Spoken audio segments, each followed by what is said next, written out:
ਸਤਨਾਮ ਸ੍ਰੀ ਵਾਹਿਗੁਰੂ ਸਾਹਿਬ JIO.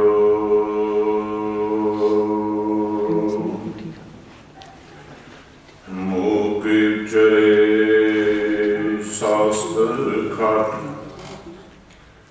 ਪਿੰਗ ਕਿਰਨ ਚੜ ਜਾਏ।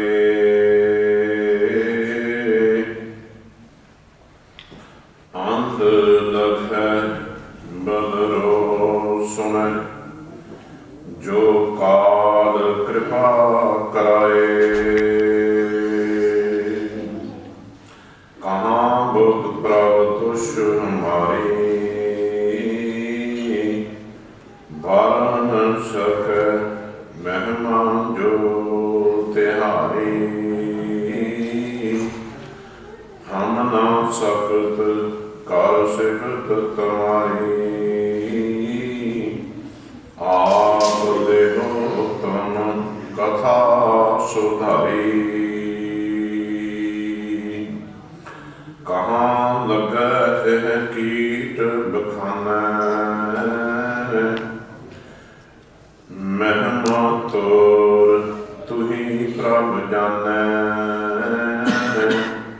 ਪਿਤਾ ਜਨ ਜਿਮ ਪੂਤ ਨ ਪਾਵੈ ਕਹਾਂ ਤਰਨ ਕਾ ਭੇਦ ਬਤਾਵੈ।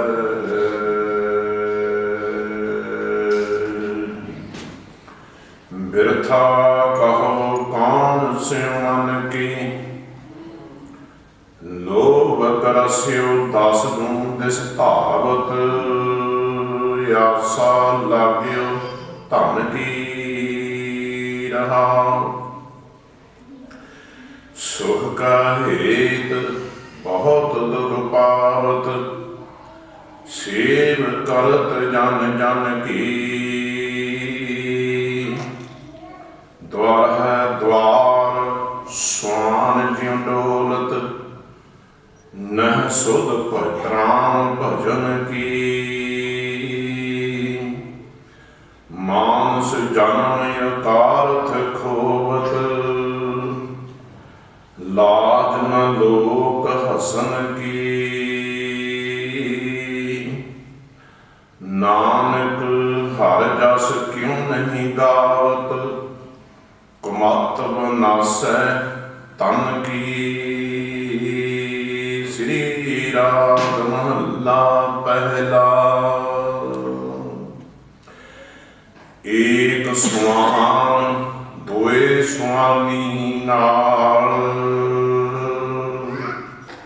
ਭਲਕੇ ਭੌਕੇ ਸਦਾ ਪਿਆਰ। ਕੂੜ ਸ਼ੁਰਾ ਮੁੱਠਾ ਮੁਰਦਾਰ ਧਾਨ ਕਰੂਪ ਰਹਾ ਕਰਤਾਰ। ਮੈਂ ਪਤ ਕੀ ਪੰਧ ਨਾ ਕਰਨੀ ਕੀ ਕਾਰ। ਹਉ ਬਿਗੜੇ ਰੂਪ ਰਹਾ ਬਿਕਰਾਲ। ਤੇਰਾ ਏਕ ਨਾਮ ਤਾਰੇ ਸੰਸਾਰ।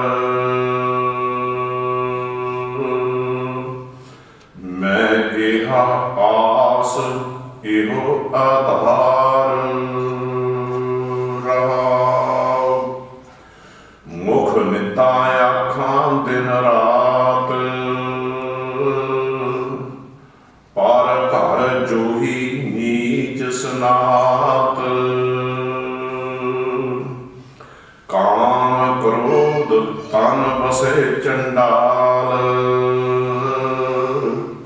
ਧਾਨ ਕਰੂਪ ਰਹਾ ਕਰਤਾਰ। ਫਾਹੀ ਸੁਰਤ ਮਲੂਕੀ ਬੇਸ। ਹਉ ਠਗਵਾੜਾ ਠੱਗੀ ਬੇਸ।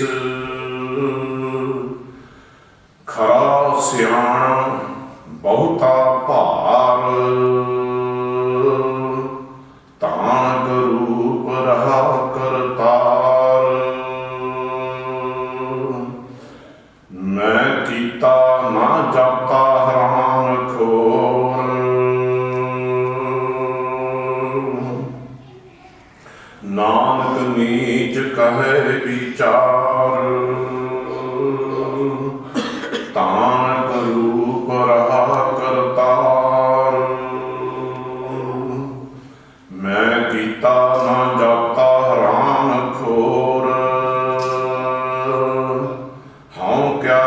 ਉਪਦੇਸਾਂ ਦੁਸ਼ਟ ਚੋਰ।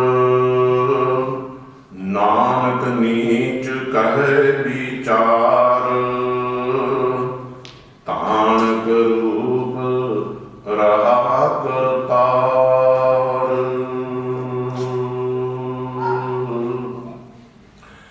ਸਤਿਗੁਰਾਂ ਦੇ ਪਵਿੱਤਰ ਚਰਨਾਂ ਅੰਦਰ ਵਿਰਾਜ ਰਹੀ ਗੁਰੂ ਦੀ ਸਾਜੀ, ਗੁਰੂ ਦੀ ਨਵਾਜੀ, ਗੁਰੂ ਦੇ ਆਪਣੇ ਖਾਸ ਸੀਨਾ ਸਰੂਪ ਖਾਲਸਾ ਸਾਧ ਸੰਗਤ ਜੀਓ। ਆਪਣੀ ਜ਼ਿੰਦਗੀ ਦੇ ਕੁਝ ਮਿਲੇ ਹੋਏ ਪਲਾਂ ਵਿੱਚੋਂ ਕੁਝ ਪਲ, ਸਵਾਸਾਂ ਦੀ ਪੂੰਜੀ ਵਿੱਚੋਂ ਮਿਲੇ ਹੋਏ ਕੁਝ ਸਵਾਸ ਗੁਰੂ ਮਹਾਰਾਜ ਦੇ ਚਰਨਾਂ ਵਿੱਚ ਲਗਵਾ ਕੇ ਸਫਲੇ ਆਪਣੇ ਜੀਵਨ ਦਾ ਮਨੋਰਥ ਪੂਰਾ ਕਰਵਾਉਣ ਦੀ ਕਿਰਪਾਲਤਾ ਕਰ ਰਹੇ ਹੋ। ਤੁਸਾਂ ਨੇ ਸੰਧਿਆ ਵੇਲੇ ਦੀ ਸੋਦਰ ਦੀ ਚੌਂਕੀ ਰਹਿਰਾਸ ਸਾਹਿਬ ਜੀ ਦਾ ਪਾਠ ਸਰਵਣ ਕੀਤਾ ਹੈ, ਜਿੱਥੇ ਅਸੀਂ ਤਨ ਕਰਕੇ ਸਜੇ ਹਾਂ। ਹਜ਼ੂਰ ਦੇ ਚਰਨਾਂ ਵਿੱਚ ਜੋਦੜੀਆਂ ਕਰੀਏ, ਅਰਦਾਸਾਂ ਕਰੀਏ, ਲੇਟੜੀਆਂ ਲਈਏ ਕਿ ਦਾਤਾ ਜੀ ਜਿੱਥੇ ਅਸੀਂ ਤਨ ਕਰਕੇ ਸਜੇ ਹਾਂ, ਅਸੀਂ ਮਨ ਕਰਕੇ ਵੀ ਹਾਜ਼ਰ ਹੋ ਜਾਈਏ ਔਰ ਸਾਡੀਆਂ ਹਾਜ਼ਰੀਆਂ ਦਾ ਪ੍ਰਵਾਨ ਹੋ ਜਾਣ। ਮਨ ਕਰਕੇ ਕਿਵੇਂ ਹੋਣਾ? ਸਾਵਧਾਨ ਇਕਾਗਰ ਚੀਤ ਹੁੰਦਿਆਂ ਹੋਇਆਂ। ਸਿੱਖੀ ਇੱਕ ਵਾਰੀ ਦਾਸ ਨੇ ਬੇਨਤੀ ਕੀਤੀ ਸੀ, ਕੋਈ ਸ਼ੇਕਸਪੀਅਰ ਦਾ ਨਾਵਲ ਨਹੀਂ, ਇਹ ਕੋਈ ਕਹਾਣੀ ਨਹੀਂ, ਇਹ ਕੋਈ ਨਾਟਕ ਨਹੀਂ, ਇਹ ਕੋਈ ਰੱਬੀ ਕੋਈ ਇਹੋ ਜਿਹੀਆਂ ਗੱਲਾਂ ਨਹੀਂ ਹੈ ਵੀ ਮਦਾਰੀ ਦਾ ਡੰਡਾ ਸਿਰ ਤੇ ਰੱਖਿਆ ਸਭ ਕੁਝ ਆਪਣੇ ਆਪ ਹੋ ਗਿਆ। ਇਸ ਪ੍ਰੈਕਟੀਕਲ ਵੇ ਆਫ ਲਾਈਫ ਹੈ। ਗੁਰ ਕਹਿਆ ਸਾਕਾਰ ਕਮਾਓ। ਜੋ ਗੁਰੂ ਕਹਿ ਰਹੇ ਉਹ ਕੁਝ ਕਰਨਾ ਪਏਗਾ, ਜੀਵਨ ਸਫਲਾ ਹੋਵੇਗਾ। ਤੇ ਮੇਰੇ ਹਜ਼ੂਰ ਦੇ ਚਰਨਾਂ ਵਿੱਚ ਆਪਾਂ ਜਿਵੇਂ ਜਿਵੇਂ ਸ਼ਬਦ ਤੁਰੇ, ਸ਼ਬਦ ਦੇ ਨਾਲ ਨਾਲ ਆਪਣੀ ਸੁਰਤੀ ਨੂੰ, ਕਿਉਂਕਿ ਸ਼ਬਦ ਤੇ ਸੁਰਤ ਦਾ ਮੇਲ ਹੀ ਸਿੱਖੀ ਹੈ। ਜਦੋਂ ਮੇਰੇ ਹਜ਼ੂਰ ਪਹਿਲੀ ਉਦਾਸੀ ਦੂਸਰੀ ਦਾਸੀ ਦੇ ਵਿੱਚ ਸੁਮੇਰ ਪਰਬਤ ਦੇ ਉੱਤੇ ਗਏ ਸਨ ਤੇ ਉਸ ਵੇਲੇ ਸਿੱਧ ਮਿਲੇ ਸਨ, ਤੇ ਸਿੱਧਾਂ ਨੇ ਇੱਕ ਸਵਾਲ ਕੀਤਾ ਸੀ। ਕਹਿੰਦੇ ਨੇ ਕਵਣ ਮੂਲ ਤੇਰਾ ਕਵਣ ਮੂਲ ਕਵਣ ਮਤ ਵੇਲਾ ਤੇਰਾ ਕਵਣ ਗੁਰੂ ਜਿਸ ਕਾ ਤੂੰ ਚੇਲਾ। ਕਵਣ ਕਥਾ ਲੈ ਰਹੋ ਨਰਾਲੇ ਬੋਲੇ ਨਾਨਕ ਸੁਣੋ ਤੁਮ ਬਾਲੇ। ਇਸ ਕਥਾ ਕਾ ਦੇ ਵਿਚਾਰ ਭਵ ਜਲ ਸ਼ਬਦ ਲਗਾਵਣ ਹਾਰ। ਪਵਨ ਆਰੰਭ ਸਤਿਗੁਰ ਮਤ ਵੇਲਾ ਸ਼ਬਦ ਗੁਰੂ ਸੁਰਤ ਤੁਮ ਚੇਲਾ। ਜਿਹੜੀ ਸਾਡੀ ਕਾਇਆ ਹੈ, ਸੁਰਤ ਹੈ, ਇਹ ਚੇਲਾ ਹੈ। ਸ਼ਬਦ ਜਿਹੜਾ ਹੈ ਉਹ ਗੁਰੂ ਪਿਆਰੇ ਸਾਡਾ ਗੁਰੂ ਹੈ। ਤੇ ਸ਼ਬਦ ਤੇ ਸੁਰਤ ਦਾ ਮੇਲ ਹੋ ਜਾਏ, ਸਿੱਖੀ ਦੀ ਪ੍ਰਾਪਤੀ ਹੋ ਜਾਂਦੀ ਹੈ। ਤੁਸੀਂ ਭਾਗਾਂ ਵਾਲੇ ਸਜੇ ਹੋ, ਗੁਰੂ ਮਹਾਰਾਜ ਕਿਰਪਾ ਕਰੇ, ਮਿਹਰ ਕਰਨ, ਤੁਹਾਡਾ ਜੀਵਨ ਸਫਲਾ ਹੋਵੇ, ਤੁਹਾਡੇ ਪਰਿਵਾਰ ਦਾ ਬੇੜਾ ਪਾਰ ਇਸ ਭਵ ਸਾਗਰ ਤੋਂ 84 ਦੇ ਗੇੜ ਤੋਂ ਪਰੇ ਹੋ ਜਾਏ। ਤੇ ਸਾਵਧਾਨ ਇਕਾਗਰ ਚੀਤ ਹੁੰਦਿਆਂ ਹੋਇਆਂ ਸ਼ਬਦ ਵਿੱਚ ਜੋੜਨ ਦੀ ਕਿਰਪਾਲਤਾ ਕਰੀਏ। ਮੇਰੇ ਹਜ਼ੂਰ ਦੀ ਬਖਸ਼ੀ ਹੋਈ ਦੋ ਜਹਾਨ ਦੀ ਫਤਿਹ ਨੂੰ ਆਪਣੀਆਂ ਰਸਮਾਂ ਤੇ ਲਿਆਈਏ। ਕੋਈ ਵੀ ਰਸਮ ਵਾਹਿਗੁਰੂ ਕਹਿਣ ਤੋਂ ਵਾਂਝੀ ਨਾ ਰਹੇ। ਬੜੇ ਪਿਆਰ ਵਿੱਚ ਆ ਕੇ ਗੱਜ ਵੱਜ ਕੇ ਬੁਲਾਓ ਜੀ, ਵਾਹਿਗੁਰੂ ਜੀ ਕਾ ਖਾਲਸਾ, ਵਾਹਿਗੁਰੂ ਜੀ ਕੀ ਫਤਿਹ। ਮੇਰੇ ਹਜ਼ੂਰ ਕਹਿੰਦੇ ਨੇ ਜਿਹੜਾ ਪਹਿਲਾ ਸ਼ਬਦ ਆਸਾਂ ਰਾਗ ਮਿਲ, ਉਹ ਆਸਾ ਰਾਗ ਦਾ ਨੌਵੇਂ ਨਾਨਕ ਨਿਰੰਕਾਰੀ ਦੀ ਪਵਿੱਤਰ ਰਸਨਾ ਤੋਂ ਉਚਾਰਨ ਕੀਤਾ ਹੋਇਆ ਸੀ। ਬਿਰਥਾ ਕਹੋ ਕੌਣ ਸੇ ਮਨ ਕੀ, ਲੋਭ ਗ੍ਰਸਿਓ ਦਸ ਹੁਕਮ ਦੇ ਸਤਾਵਤ। ਆਸਾ ਲਾਗਿਓ ਧਨ ਕੀ, ਰਹਾਉ ਦੀ ਦੁੱਖ ਹੈ। ਅੱਗੇ ਚੱਲਾਂਗੇ। ਜਿਹੜਾ ਸ਼ਬਦ ਦੀ ਕਥਾ ਹੋ ਰਹੀ ਹੈ ਇਹ ਸਹਾਇਕ ਹੈ। ਜਿਸ ਸ਼ਬਦ ਦੀ ਕਥਾ ਹੈ ਉਹ ਹੈ ਏਕ ਸਵਾਨ ਦੋਏ ਸਵਾਨੀ ਨਾਲ ਭਲਕੇ ਭੌਕੇ ਸਦਾ ਬਿਆਦ। ਊਰ ਛੁੜਾ ਮੁੱਠਾ ਮਰਦਾਰ ਧਾਨ ਕਰੂਪ ਰਹਾ ਕਰਤਾਰ। ਇਸ ਸ਼ਬਦ ਦੀ ਕਥਾ ਇਹ ਸ੍ਰੀ ਰਾਗ ਦਾ ਸ਼ਬਦ ਹੈ। ਮੇਰੇ ਹਜ਼ੂਰ ਗੁਰੂ ਨਾਨਕ ਮਹਾਰਾਜ ਸੱਚੇ ਪਾਤਸ਼ਾਹ ਦੇ ਪਵਿੱਤਰ ਮਖਾਰ ਵਿੱਚ ਤੋਂ ਉਚਾਰਨ ਕੀਤਾ ਹੋਇਆ ਧੰਨ ਧੰਨ ਸਾਹਿਬ ਸ੍ਰੀ ਗੁਰੂ ਗ੍ਰੰਥ ਸਾਹਿਬ ਜੀ ਮਹਾਰਾਜ ਦੇ 24 ਅੰਗ ਦੇ ਉੱਤੇ ਇਹ ਸੁਭਾਈਮਾਨ ਹੈ। ਤੇ ਆਓ ਸੋਤੀ ਨੂੰ ਜੋੜੋ ਜਰਾ ਸ਼ਬਦ ਦੇ ਵਿੱਚ। ਗੁਰੂ ਸਾਹਿਬ ਮਹਾਰਾਜ ਦੇ ਚਰਨ ਫੜ ਕੇ ਪਿਆਰ ਨਾਲ ਆਖੋ ਸਤਨਾਮ ਸ੍ਰੀ ਵਾਹਿਗੁਰੂ। ਇੱਕ ਵਾਰ ਫਿਰ ਪਿਆਰ ਨਾਲ ਆਖੋ ਜੀ ਸਤਨਾਮ ਸ੍ਰੀ ਵਾਹਿਗੁਰੂ। ਕਦੇ ਵੀ ਕਥਾ ਸੁਣਦੇ ਸਰਵਣ ਕਰਦੇ ਸ਼ਬਦ ਦੀ ਵਿਚਾਰ ਵਿੱਚ ਜਾਂਦਿਆਂ ਹੋਇਆਂ ਇਹ ਕਦੇ ਨਾ ਸੋਚਿਆ ਕਰੋ ਕਿ ਇਹ ਜਿਹੜਾ ਉਪਦੇਸ਼ ਹੈ ਕਿਸੇ ਹੋਰ ਵਾਸਤੇ ਹੈ। ਜਦੋਂ ਸੋਚੀ ਵਿੱਚ ਇਹ ਰੱਖਿਆ ਕਰੋਗੇ ਕਿ ਇਹ ਗੁਰੂ ਮਹਾਰਾਜ ਉਪਦੇਸ਼ ਮੈਨੂੰ ਦੇ ਰਹੇ ਨੇ, ਕਥਾ ਸਰਵਣ ਕਰਨ ਦਾ ਫਲ ਬਹੁਤ ਘਨੇਰਾ ਹੋਏਗਾ। ਕਈ ਵਾਰ ਪਤਾ ਕੀ ਹੈ, ਸ਼ਬਦ ਕਈ ਵਾਰ ਮੇਰੇ ਵਿਰੋਧੀ ਦੇ ਲੱਗ ਜਾਂਦਾ ਹੈ। ਕੋਈ ਵਿਚਾਰ ਵਾਲਾ ਵਿਚਾਰਾਂ ਦਾ ਵਿਰੋਧੀ ਹੈ ਨਾ, ਤੇ ਅਸੀਂ ਫਿਰ ਬੜੇ ਖੁਸ਼ ਹੁੰਦੇ ਨਾ ਬਾਬੇ ਨੇ ਕਹਿ ਦਿੱਤਾ ਨਾ, ਉਹਨਾਂ ਨੂੰ ਐਵੇਂ ਦੱਸ ਦਿੱਤਾ। ਨਹੀਂ ਗੁਰੂ ਪਿਆਰੇ ਹੋਏ, ਆਪਣੇ ਉੱਤੇ ਟਿਕਾ ਨਾ ਕਿ ਕਿਸੇ ਦੇ ਉੱਤੇ ਜੇ ਪਾਰ ਉਤਾਰਾ ਕਰਵਾਉਣਾ ਹੈ, ਕਿਉਂਕਿ ਸਾਡੀ ਆਦਤ ਹੈ ਖੋਜਣ ਦੀ, ਪਰ ਅਸੀਂ ਖੋਜਦੇ ਹਾਂ ਦੂਸਰੇ ਨੂੰ, ਕਦੀ ਆਪਣੇ ਆਪ ਨੂੰ ਖੋਜਿਆ ਨਹੀਂ। ਮੇਰੇ ਹਜ਼ੂਰ ਤਾਂ ਹੀ ਕਹਿੰਦੇ ਕਾਹੇ ਰੇ ਬਨ ਖੋਜਣ ਜਾਈ ਸਰਬ ਨਿਵਾਸੀ ਸਦਾ ਅਲੇਪਾ ਤੋਹੀ ਸੰਗ ਸਮਾਈ। ਉਹ ਤੇਰਾ ਅੰਦਰ ਬੈਠਾ, ਤੇਰੇ ਅੰਦਰ ਹੈ, ਉਸ ਨੂੰ ਖੋਜ। ਖੈਰ ਇਹ ਸ਼ਬਦ ਮੇਰੇ ਹਜ਼ੂਰ ਕਹਿੰਦੇ ਨੇ ਆਪਣੇ ਤੇ ਟਿਕਾਓ ਪਈ। ਏਕ ਸਮਾਨ ਦੋਏ ਸਮਾਨੀ ਨਾਲ। ਇੱਕ ਸਵਾਨ ਹੈ, ਸਵਾਨ ਦਾ ਭਾਵ ਮਾਫ ਕਰ ਦੇਣਾ ਸ਼ਬਦ ਦਾ ਕੁੱਤਾ। ਇੱਕ ਕੁੱਤਾ ਹੈ ਮੇਰੇ ਅੰਦਰ ਬੈਠਾ ਹੋਇਆ, ਮੇਰੇ ਅੰਦਰ ਦੋ ਕੁੱਤੀਆਂ ਬੈਠੀਆਂ ਹੋਈਆਂ ਨਾਲ। ਇੱਕ ਆਸਾ ਹੈ, ਇੱਕ ਤ੍ਰਿਸ਼ਨਾ ਦੀ ਰੂਪੀ ਕੁੱਤੀ ਹੈ। ਲੋਭ ਰੂਪੀ ਕੁੱਤਾ ਬੈਠਾ ਹੋਇਆ ਮੇਰੇ ਅੰਦਰ। ਦਾਸ ਤੁਹਾਨੂੰ ਨਹੀਂ ਕਹਿ ਰਿਹਾ, ਆਪਣੇ ਆਪ ਨੂੰ ਕਹਿ ਰਿਹਾ। ਇੱਕ ਸਵਾਨ ਦੋਏ ਸਵਾਨੀ ਨਾਲ ਭਰ ਕੇ ਭੌਂਕੇ ਸਦਾ ਬਿਆਲ। ਬਿਆਲ ਦਾ ਭਾਵ ਹੈ ਜਿਸ ਵੇਲੇ ਖੜਾਕਾ ਹੁੰਦਾ ਹੈ, ਹਵਾ ਆਉਂਦੀ ਹੈ, ਪੱਤੇ ਖੜਕਦੇ ਨੇ ਥੋੜਾ ਜਿਹਾ। ਇਹ ਤੁਸੀਂ ਦੇਖਿਆ ਪਿੰਡਾਂ ਵਿੱਚ ਕੁੱਕਰ ਜਿਹੜੇ ਭੌਂਕਣ ਲੱਗ ਪੈਂਦੇ ਇੱਕਦਮ। ਇਹ ਅੰਦਰ ਬੈਠੇ ਹੋਏ ਆਸਾ ਤੇ ਤ੍ਰਿਸ਼ਨਾ ਵੀ ਜਦੋਂ ਵਿਸ਼ੇ ਵਿਕਾਰਾਂ ਦੀ ਹਵਾ ਆਉਂਦੀ ਹੈ, ਇਹ ਪਾਪਾਂ ਰੂਪੀ ਦਰਖਤ ਨੂੰ ਥੋੜਾ ਜਿਹਾ ਛੇਕ ਹੁੰਦਾ ਹੈ ਤੇ ਗੁਰੂ ਪਿਆਰੋ ਇਹ ਵੀ ਲੱਗ ਪੈਂਦੇ ਨੇ ਭੌਂਕਣ। ਉਸੇ ਵੇਲੇ ਪਿਆਰ ਨਾਲ ਆਖੋ ਸਤਨਾਮ। ਮੇਰੇ ਹਜ਼ੂਰ ਕਹਿੰਦੇ ਨੇ ਏਕ ਸਵਾਨ ਦੋਏ ਸਵਾਨੀ ਨਾਲ ਭਲਕੇ ਭੌਂਕੇ ਸਦਾ ਬਿਆਨ। ਇੱਥੇ ਹੀ ਬਸ ਨਹੀਂ, ਕੂੜ ਸ਼ੁਰਾ। ਮੈਂ ਮੇਰੇ ਅੰਦਰ ਇੱਕ ਸ਼ੁਰਾ ਹੈ ਕੂੜ ਰੂਪੀ, ਜਿਸ ਨੂੰ ਮਨ ਨੇ ਫੜਿਆ ਹੋਇਆ ਹੈ। ਕੂੜ ਛੁਰਾ ਮੁੱਠਾ ਮੁਰਦਾਰ, ਜਿਹੜਾ ਲੋਕਾਂ ਨੂੰ ਠਗਣਾ ਹੈ ਨਾ, ਮਿੱਠੀਆਂ ਮਿੱਠੀਆਂ ਗੱਲਾਂ ਕਰਕੇ ਠੱਗ ਲੈਣਾ, ਆਪਣੇ ਸਵਾਏ ਵਾਸਤੇ ਸਭ ਕੁਝ ਵਰਤ ਲੈਣਾ ਉਸ ਨੂੰ। ਤੇ ਮੇਰੇ ਹਜ਼ੂਰ ਕਹਿੰਦੇ ਨੇ ਉਹ ਮੁਰਦਾਰ ਖਾਨ ਦੇ ਬਰਾਬਰ ਉਹ ਵੀ ਮੇਰੇ ਅੰਦਰ ਬੈਠਾ ਹੋਇਆ ਹੈ। ਏਕ ਸਮਾਨ ਦੋਏ ਸਵਾਨੀ ਨਾਲ ਭਲਕੇ ਭੌਂਕੇ ਸਦਾ ਬਿਆਲ। ਕੂੜ ਛੁਰਾ ਮੁੱਠਾ ਮੁਰਦਾਰ ਧਾਨ ਕਰੂਪ ਰਹਾ ਕਰਤਾਰ। ਤੇ ਰੂਪ ਬੜਾ ਭਿਆਨਕ ਬਣਾਇਆ ਹੋਇਆ, ਬੜਾ ਭਿਆਨਕ ਸ਼ਿਕਾਰੀ ਰੂਪ ਬਣਾਇਆ ਹੋਇਆ। ਕਿਹੋ ਜਿਹਾ ਸ਼ਿਕਾਰੀ ਰੂਪ ਹੈ ਗੁਰੂ ਮਹਾਰਾਜ ਦੱਸ ਰਹੇ ਨੇ। ਕਹਿੰਦੇ ਨੇ ਵੀ ਇਹੋ ਜਿਹਾ ਸ਼ਿਕਾਰੀ ਰੂਪ ਬਣਾਇਆ ਹੋਇਆ ਹੈ ਵੀ ਭਲਕੇ ਭੌਂਕੇ ਸਦਾ ਬਿਆਲ, ਧਾਨ ਕਰੂਪ ਰਹਾ ਕਰਤਾਰ। ਮੈਂ ਪਤ ਕੀ ਪੰਧ, ਪੰਧ ਦਾ ਹੁੰਦਾ ਰਸਤਾ, ਪਤ ਦਾ ਭਾਵ ਹੈ ਪਤੀ ਪਰਮਾਤਮਾ। ਮੈਂ ਪਤੀ ਪਰਮਾਤਮਾ ਦੀ ਜੋ ਸਿੱਖਿਆ ਸੀ ਆਪਣੇ ਹਿਰਦੇ ਵਿੱਚ ਨਹੀਂ ਵਸਾਈ। ਇਉਂ ਕਹਿ ਲਈਏ ਸੌਖੇ ਸ਼ਬਦਾਂ 'ਚ ਸਮਝ ਵਾਸਤੇ, ਨਹੀਂ ਵਸਾਇਆ ਜੇ ਸਤਨਾਮ ਸ੍ਰੀ। ਇਹੀ ਲੈਣਾ ਹੈ ਅਸੀਂ ਇਸ ਧਰਤੀ ਤੇ। ਇਸੇ ਵਾਸਤੇ ਇਨਸਾਨ ਇਸ ਧਰਤੀ ਤੇ ਆਇਆ ਵੀ ਤੇਰਾ ਮਿਲਾਪ ਪ੍ਰਭੂ ਪਰਮਾਤਮਾ ਦੇ ਨਾਲ ਹੋ ਜਾਏ, ਤੇਰਾ 84 ਦਾ ਗੇੜ ਕੱਟਿਆ ਜਾਵੇ, ਤੇਰੇ ਦੁੱਖ ਨਿਵਰਤ ਹੋ ਜਾਣ, ਸੁੱਖਾਂ ਤੇ ਲੋਕ ਪਰਲੋਕ ਦੇ ਸੁੱਖ ਤੇ ਭਰਪੂਰ ਹੋ ਜਾਣ। ਇਸ ਵਾਸਤੇ ਆਇਆ। ਲੇਕਿਨ ਸੰਸਾਰ ਦੇ ਵਿਸ਼ੇ ਵਿਕਾਰਾਂ ਤੇ ਦੁਨੀਆ ਦੇ ਵਿੱਚ ਗੁਰੂ ਪਿਆਰਿਓ ਸੁੱਖ ਨਹੀਂ ਹੈ। ਜੇ ਲੋੜੇ ਸਦਾ ਸੁਖ ਭਾਈ, ਸਾਧੂ ਸੰਗਤ ਗੁਰ ਹੈ ਪਿਤਾ।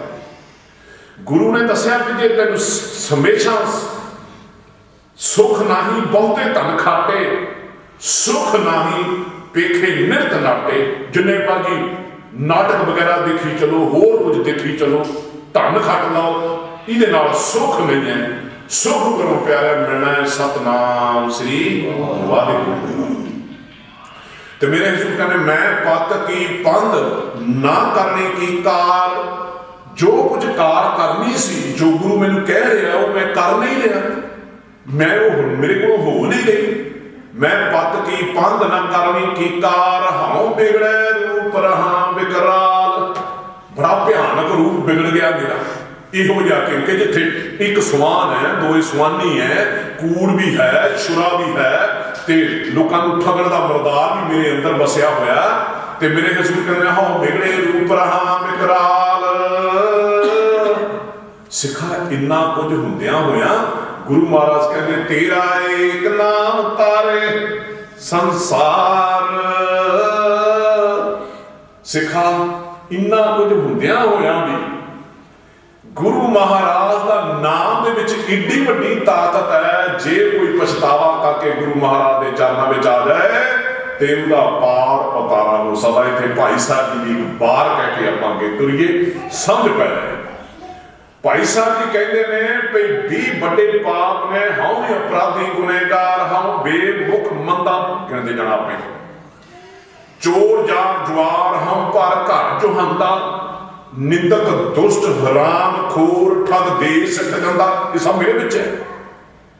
ਠੱਗ ਦੇਸ ਠਗੰਦਾ, ਕਾਮ ਕਰੋਧ ਮਦ ਲੋਭ ਮੋਹ ਅਹੰਕਾਰ ਕਰਨ ਦਾ, ਵਿਸਾਸ ਘਾਤੀ ਅਕਿਰਤ ਘਣ, ਮੈਂ ਕੋ ਨਾ ਰਖੰਦਾ। ਦੁਨੀਆ ਵਿੱਚ ਕੋਈ ਢੋਈ ਨਹੀਂ, ਮੈਨੂੰ ਕੋਈ ਨਹੀਂ ਰੱਖਦਾ।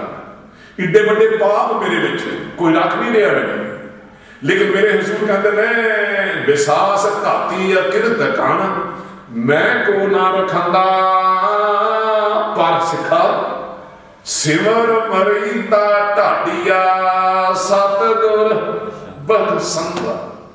ਗੁਰੂ ਏਡਾ ਵੱਡਾ ਬਖਸ਼ਾਂਦਾ ਹੈ ਮੇਰਾ ਪਿਆਰਿਆ। ਜੇ ਏਡੇ ਵੱਡੇ 20 ਪਾਪ ਵੀ ਕਰਕੇ ਆ ਗਏ, ਜਿਹਦੇ ਵਿੱਚੋਂ ਛੋਟੇ ਛੋਟੇ ਪਾਪ ਨਿਕਲਦੇ ਨੇ, ਗੁਰੂ ਫਿਰ ਵੀ ਬਖਸ਼ਾਂਦਾ ਹੈ ਸਾਡਾ। ਫਿਰ ਵੀ ਜੈਸਾ ਬਾਲਕ ਭਾਏ ਸੁਭਾਈ, ਲੱਖ ਅਪਰਾਧ ਕਮਾਵੇ, ਕਰ ਉਪਦੇਸ਼ ਝਿੜਕੇ ਬਹੁ ਪਾਤੀ। ਬਹੁੜ ਪਿਤਾ ਗਲ ਲਾਵੇ ਪਿਆਰੇ, ਬਹੁੜ ਪਿਤਾ ਗਲ ਲਾਵੇ, ਬਹੁੜ ਪਿਤਾ ਗਲ ਲਾਵੇ ਪਿਆਰੇ, ਬਹੁੜ ਪਿਤਾ ਗਲ ਲਾਵੇ, ਬਹੁੜ ਪਿਤਾ ਗਲ ਲਾਵੇ ਪਿਆਰੇ, ਬਹੁੜ ਪਿਤਾ ਗਲ ਲਾਵੇ, ਬਹੁੜ ਪਿਤਾ ਗਲ ਲਾਵੇ ਪਿਆਰੇ, ਬਹੁੜ ਪਿਤਾ ਗਲ ਲਾਵੇ। ਤੇਰਾ ਏਕ ਨਾਮ ਤਾਰੇ ਸੰਸਾਰ, ਮੈਂ ਇਹਾ ਆਸ, ਮੈਨੂੰ ਆਸ ਹੈ ਤੇਰੇ ਤੇ ਦਾਤਾ, ਤੇਰੇ ਨਾਮ ਦੇ ਵਿੱਚ ਇੰਨੀ ਤਾਕਤ ਹੈ। ਮੈਂ ਇਹਾ ਆਸ ਇਹੋ ਆਧਾਰ, ਜੇ ਇਹ ਕੋਈ ਮਨ ਵਿੱਚ ਵਿਚਾਰ ਲੈ, ਪੱਕਾ ਕਰ ਲੈ, ਦ੍ਰਿੜ ਕਰ ਲੈ ਵੀ ਮੈਨੂੰ ਹੋਰ ਕਿਸੇ ਦਾ ਕੋਈ ਆਸਰਾ ਨਹੀਂ। ਜੇ ਮੈਨੂੰ ਇਹ ਆਸਰਾ ਹੈ ਦਾਤਾ ਜੀ, ਤੇ ਸਿਰਫ ਤੇਰੇ ਨਾਮ ਦਾ ਆਸਰਾ ਹੈ। ਤੇ ਮੇਰੇ ਹਜ਼ੂਰ ਕਹਿੰਦੇ ਨੇ ਨਾਮ ਹੁਣ ਸਾਡੇ ਹਿਰਦੇ ਵਿੱਚ ਵਸਦਾ ਕਿਉਂ ਨਹੀਂ? ਕਈ ਵਾਰ ਅਸੀਂ ਦੇਖਦੇ ਨੇ ਵੀ ਨਾਮ ਨਹੀਂ ਜੀ ਵਸਦਾ ਸਾਡੇ ਹਿਰਦੇ ਵਿੱਚ। ਕਿਉਂ ਨਹੀਂ ਵਸਦਾ? ਬੜੀ ਵਾਰ ਪੁੱਛ ਲੈਂਦੇ ਨੇ ਕਿਉਂ ਨਹੀਂ ਵਸਦਾ, ਕੀ ਕੁਝ ਵਸਦਾ ਸਾਡੇ ਹਿਰਦੇ ਦੇ ਵਿੱਚ? ਹਜ਼ੂਰ ਕੀ ਕਰ ਰਹੇ ਨੇ? ਹਜ਼ੂਰ ਕਹਿੰਦੇ ਨੇ ਲੱਭ ਕੁੱਤਾ ਕੂੜ ਚੂੜਾ, ਠੱਗ ਖਾਤਾ ਮਰਦਾਰ, ਪਰ ਨਿੰਦਾ ਪਰ ਮਲ ਮੁਖ ਸੁਧੀ, ਅਗਰ ਕ੍ਰੋਧ ਚੰਡਾਲ, ਰਸ ਕਸ ਆਪ ਸਲਾਹਣਾ, ਇਹ ਕਰਮ ਮੇਰੇ ਕਰ ਤਾਰ। ਤੇਰਾ ਉਹਦੀ ਇੱਕ ਕਰਮ ਜਿਹੜੇ ਨੇ ਇਹ ਕਰਮ ਪਹਿਲੇ ਇਹ ਜਿਹੇ ਉਤਮ ਸੇਦਾਰੀ ਉਤਮ ਕਹੀਏ, ਨੀਚ ਕਰਮ ਬਹਿਰੂਏ ਰਾਉ ਦੀ ਤੋਂ ਰਸ ਸੋਇਨਾ, ਰਸ ਰੂਪਾ ਕਾਵਣ, ਰਸ ਪਰਮਲ ਕੀ ਬਾਸ, ਰਸ ਸੇਜਾ ਰਸ ਘੋੜੇ ਮੰਦਰ, ਰਸ ਮੀਠਾ ਰਸ ਮਾਸ, ਇਤੇ ਰਸ ਸਰੀਰ ਕੈ ਘਟ ਨਾਮ ਨਿਵਾਸ। ਮੇਰੇ ਹਜ਼ੂਰ ਕਹਿੰਦੇ ਨੇ ਕਿੰਨਾ ਕੁਝ ਗੁਰਮੁਖ ਪਿਆਰਿਆ ਵਿੱਚ ਵਸ ਰਿਹਾ, ਹਿਰਦੇ ਦੇ ਵਿੱਚ ਕਦੀ ਵਿਚਾਰਿਆ ਜੇ। ਇੱਕ ਸ਼ਬਦ ਆਉਂਦਾ ਮਾਰੂ ਕਬੀਰ ਜੀ ਦਾ, ਬਾਣੀ ਦੇ ਵਿੱਚ ਧੰਨ ਧੰਨ ਸਾਹਿਬ ਸ੍ਰੀ ਗੁਰੂ ਗ੍ਰੰਥ ਸਾਹਿਬ ਜੀ ਮਹਾਰਾਜ ਦੇ ਵਿੱਚ ਵੀ ਦੇਹੀ ਗਾਵਾ ਜੀਓ ਧਰਮ ਮਹਤੋ ਪੰਜ ਬਸੇ ਕਰਸਾਨਾ ਨੈਣੂ ਨਕੂ ਸਰਬ ਨੂੰ ਰਸਪਤ ਇੰਦਰੀ ਕਿਹਾ ਨਾ ਮਾਨੇ ਬਾਬਾ ਆਪਣਾ ਬਸੋਏ ਗਾਉ ਕਰੀ ਕਰੀ ਕਾ ਲੇਖਾ ਮੰਗੇ ਕਾਇਬ ਚੇਤੂ ਨਾ ਚੇਤੂ ਦਾ ਭਾਵ ਹੈ ਚਿੱਤਰ ਤੇ ਗੁਪਤ ਦਾਸ ਨੇ ਅੱਗੇ ਵੀ ਬੇਨਤੀ ਇੱਕ ਵਾਰ ਕੀਤੀ ਸੀ ਵੀ ਜਿਹੜਾ ਅਸੀਂ ਇਹ ਸ਼ਕਤੀਆਂ ਦੇ ਨਾਮ ਨੇ ਅਸੀਂ ਕਈ ਵਾਰ ਇਹ ਸਮਝ ਲੈਂਦੇ ਵੀ ਬ੍ਰਹਮਾ ਜਗ ਨੂੰ ਸਾਜਣ ਵਾਲਾ ਵਿਸ਼ਨ ਜਿਹੜਾ ਹੈ ਉਹ ਭੰਡਾਰੇ ਦੇਣ ਵਾਲਾ ਤੇ ਗੁਰੂ ਪਿਆਰੇ ਜਿਹੜਾ ਸ਼ਿਵ ਹੈ ਮੌਤ ਕਰਦਾ ਤੇ ਲੈਟ ਕਰਦਾ ਪਰ ਗੁਰੂ ਨਹੀਂ ਇਸ ਨੂੰ ਮੰਨਦਾ ਗੁਰੂ ਪਿਆਰੇ ਪਿਆਰ ਨਾਲ ਤੂੰ ਸਤਨਾਮ ਗੁਰਬਾਣੀ ਨਹੀਂ ਮੰਨਦੀ ਗੁਰਬਾਣੀ ਪਤਾ ਕੀ ਮੰਨਦੀ ਹੈ ਜਿਹੜਾ ਗੁਰਬਾਣੀ ਤੇ ਅਸੀਂ ਤੁਰਨਾ ਹੈ ਇਹ ਰਾਈ ਦੇ ਦਾਣੇ ਜਿੰਨਾ ਵੀ ਬਾਹਰ ਨਹੀਂ ਹੋਣਾ ਗੁਰਬਾਣੀ ਕੀ ਮੰਨਦੀ ਹੈ ਤੁਸੀਂ ਰੋਜ਼ ਜਪਜੀ ਸਾਹਿਬ ਵਿੱਚ ਪੜ੍ਹਦੇ ਹੋ ਏਕਾ ਮਾਈ ਜੁਗਤ ਬਿਆਈ ਤਿੰਨ ਚੇਲੇ ਪਰਵਾਨ ਇੱਕ ਸੰਸਾਰੀ ਇੱਕ ਭੰਡਾਰੀ ਇੱਕ ਲਾਏ ਦੀਵਾਨ ਦੀਵਾਨ ਨੇ ਦੀਵਾਨ ਦੀ ਨੂੰ ਲਬਾਣਾ ਫਿਰ ਬਾਣ ਆਖਣਾ ਭਾਵ ਹੈ ਮੌਤ ਕਰਨੀ ਦੀਵਾਨ ਆਖੋਗੇ ਜਿਵੇਂ ਹੁਣ ਦੀਵਾਨ ਲੱਗਾ ਪਿਆ ਉਸ ਨੂੰ ਦੀਵਾਨ ਆਖਦੇ ਨੇ ਦੀਵਾਨ ਦਾ ਭਾਵ ਹੈ ਨਿਸ਼ਾਨ ਲਾਉਣਾ ਵੀ ਉਸ ਨੂੰ ਆਖ ਦਿੰਦੇ ਨੇ ਖੈਰ ਆਪਾਂ ਇਹ ਤਿੰਨ ਸ਼ਕਤੀਆਂ ਦੇ ਨਾਮ ਨੇ ਤੇ ਮੇਰੇ ਹਜ਼ੂਰ ਕਹਿੰਦੇ ਨੇ ਉਹ ਸਾਜਣ ਵਾਲੇ ਨੇ ਤੇ ਕੋਟ ਬ੍ਰਹਮੰਡ ਜਾ ਕੋ ਧਰਮਸਾਰ ਕੋਟ ਮਹੇਸ਼ ਅਪਾਏ ਸਮਾਏ ਕੋਟ ਬ੍ਰਹਮਾ ਜਗ ਸਾਜਣ ਲਾਏ ਐਸੋ ਧਨੀ ਗੋਬਿੰਦ ਹਮਾਰਾ ਵਰਨ ਨ ਸਾਕੋ ਗੁਣ ਵਿਸਥਾਰਾ ਉਹ ਤੇਰੇ ਵਿਸਥਾਰ ਦਾ ਮੈਂ ਕੀ ਗੁਣ ਵਿਸਥਾਰ ਕਰ ਸਕਦਾ ਕੀ ਵਿਆਖਿਆ ਕਰ ਸਕਦਾ ਦਾਤਾ ਜੀ ਇਹ ਸ਼ਕਤੀਆਂ ਦੇ ਨਾਮ ਨੇ ਜਿਵੇਂ ਤੁਸੀਂ ਦਫ਼ਤਰਾਂ ਵਿੱਚ ਕੰਮ ਕਰਦੇ ਹੋ ਦਫ਼ਤਰ ਦੇ ਵਿੱਚ ਕੋਈ ਮਾਲਕ ਹੁੰਦਾ ਹੈ ਫਿਰ ਪ੍ਰੈਜ਼ੀਡੈਂਟ ਹੁੰਦੇ ਨੇ ਫਿਰ ਥੱਲੇ ਮੈਨੇਜਰ ਹੁੰਦੇ ਨੇ ਹੋਰ ਸੁਪਰਵਾਈਜ਼ਰ ਆਦਿ ਵਗੈਰਾ ਜਿਵੇਂ ਜਿਵੇਂ ਥੱਲੇ ਚੱਲਦੇ ਉਸ ਨੂੰ ਕਾਜ ਨੂੰ ਚਲਾਉਣ ਵਾਸਤੇ ਇਹ ਗੁਰੂ ਪਿਆਰੇ ਇੱਕ ਸਿਰਫ ਨੁਕਤਾ ਕਹਿ ਕੇ ਆਪਾਂ ਮੁੜਿਆ ਜੀ ਇਹ ਬ੍ਰਹਮਾ ਨੂੰ ਜਿਸ ਨੂੰ ਮੁਬਾਰਕਬਾਦ ਜਿਹੜੇ ਮੰਨਦੇ ਨੇ ਸਿੱਖ ਕੀ ਮੰਨਦਾ ਹੈ ਗੁਰੂ ਕੀ ਕਹਿੰਦਾ ਸਿੱਖ ਨੂੰ ਮੰਨਣ ਵਾਸਤੇ ਦੱਸ ਉਹੀ ਦੱਸ ਰਿਹਾ ਕੋਈ ਹੋਰ ਕੀ ਮੰਨਦਾ ਹੈ ਮੁਬਾਰਕਬਾਦ ਉਹਨਾਂ ਨੂੰ ਉਹਨਾਂ ਦੇ ਧਰਮ ਦੇ ਜਾਂ ਉਹ ਕਹਿ ਰਹੇ ਉਹਨਾਂ ਦੇ ਪੈਰੋਕਾਰ ਕੀ ਕਹਿ ਰਹੇ ਨੇ ਕਿਵੇਂ ਚੱਲਣਾ ਹੈ ਉਹਨਾਂ ਨੂੰ ਮੁਬਾਰਕਬਾਦ ਇੱਥੇ ਇੱਕ ਵਾਰੀ ਬੇਨਤੀ ਕਰ ਰਹੀ ਹੈ ਕਿ ਦਾਸ ਦੇ ਨਾਲ ਕੈਨੇਡਾ ਦੀ ਗੱਲ ਹੈ ਇੱਕ ਗੁਰਮੁਖ ਪਿਆਰਾ ਹਟੇ ਹੀ ਨਾ ਕਈਆਂ ਨੂੰ ਕਈ ਬਾਦ ਵਿਵਾਦ ਕਰਨ ਦੀ ਬੜੀ ਆਦਤ ਹੁੰਦੀ ਹੈ ਹਟਦੇ ਨਹੀਂ ਗੱਲ ਨੂੰ ਨਹੀਂ ਸਮਝਣਾ ਵੀ ਗੱਲ ਘੁਮਾਈ ਜਾਣਾ ਵਿੱਚੋਂ ਕੱਢੀ ਜਾਣਾ ਹੌਲੀ ਹੌਲੀ ਗੱਲ ਪਤਾ ਹੁੰਦਾ ਵੀ ਕੀ ਹੈ ਕੀ ਨਹੀਂ ਪਰ ਉਹਨੇ ਘੁਮਾਈ ਜਾਣੀ ਹੈ ਤੇ ਉਹ ਕਹਿੰਦਾ ਨਹੀਂ ਜੀ ਇਦਾਂ ਨਹੀਂ ਹੈ ਕਹਿਣ ਲੱਗਾ ਸਾਡੇ ਬਾਬੇ ਕਹਿੰਦੇ ਇਦਾਂ ਨਹੀਂ ਤੇ ਇਦਾਂ ਮਾਫ